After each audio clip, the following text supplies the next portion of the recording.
Hello, this is Surya Chemistry Wala and Surya teaching. Today I am going to teach you the chapter number 3, metals and nonmetals, and this is the chapter number 3, metals and nonmetals, and we are discussing the chapter topic properties of ionic compounds. So my dear student, welcome in my channel.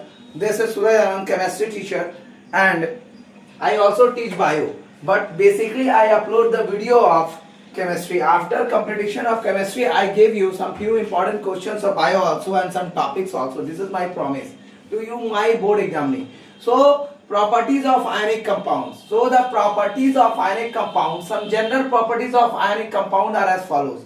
The properties of ionic compound, we already discussed the formation of ionic compound. After the formation of ionic compound, this is going to be clear the properties. So the properties of ionic compound, first is the physical state. Let us see what are the physical states of ionic compound. It is very hard to draw the ionic compound crystal lattice here because this is a whiteboard and it going to be slippery. So that is I try to make the lattice of sodium chloride crystal lattice of chlorine and sodium. That should maybe, as according to my view, this may be helpful to you.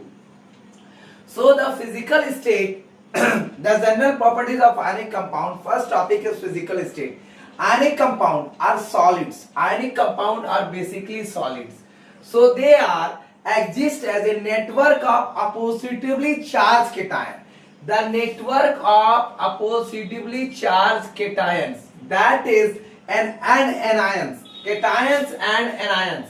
So that in a closely packed structure, they are joined together in a close way.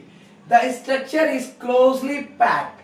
Each cation is surrounded by a definite number of anion.